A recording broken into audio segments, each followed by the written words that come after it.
During the 1930s, Japan began to expand and take over parts of eastern China due to multiple reasons, one of them being that an expansion into China could supply them with more resources and strengthen their economy as well as general state.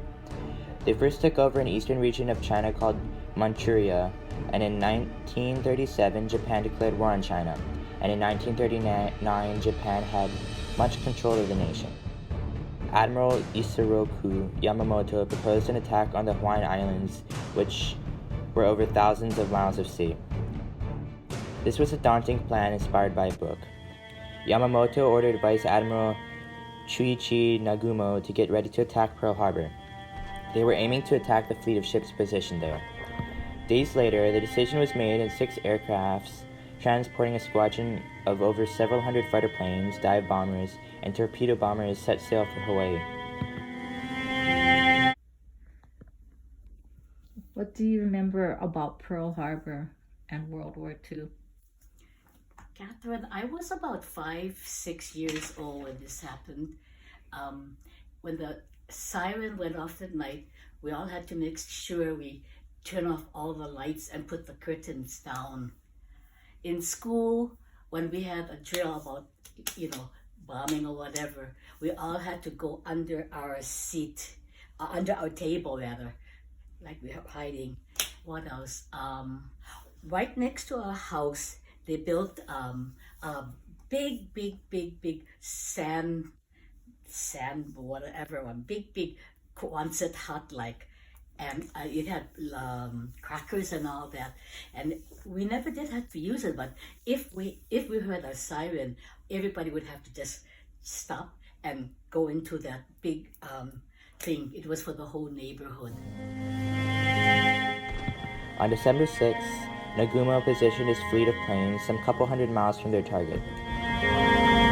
The Japanese fleet of planes delivered a horrifically devastating attack on the U.S. naval fleet, damaging a total of 21 ships, sinking 3 battleships, destroying several hundred planes or other aircrafts, and killed a total number of 2,335 people.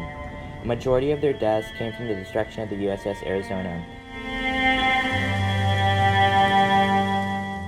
The ship was hit by torpedo bombers, and the torpedo sank through the ship's many decks and hit an ammunition magazine, causing the ship to make a massive explosion.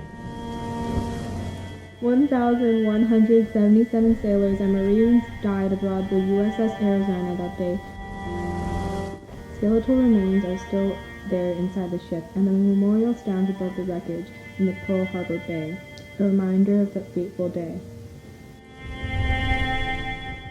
Such war memorials are important to both educate those who witness it to a portion of what happened at Pearl Harbor on December 7th, but as well as to honor those who lost their lives to such an event. Rest in peace to all of those who lost their lives, not only on the USS Arizona, but throughout Pearl Harbor that day. In 1945, conflict in Vietnam began.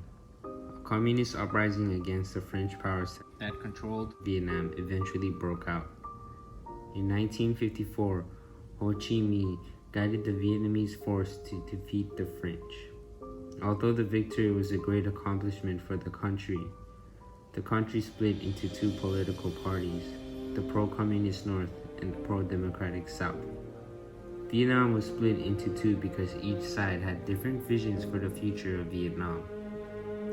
A few years later, North Vietnam waged war against the government of South Vietnam.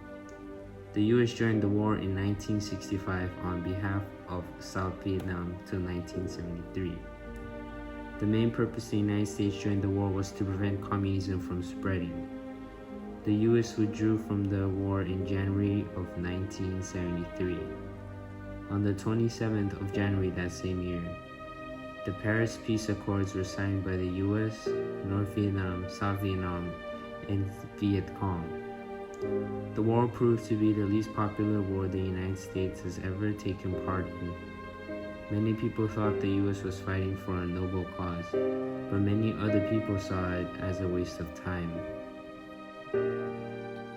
The war resulted in a devastating defeat for the US forces, but the memorial stands in Washington, D.C. to honor the 58,000 men and women that gave their lives fighting for the freedom of another country. Okay. Would you recommend people to visit a war memorial? Yes, I would. Why? Without war memorials, you don't get the feeling, you don't understand what military people give up for your freedoms. Without them, without their sacrifices, you don't know what your future would have been, what history, what things would have changed.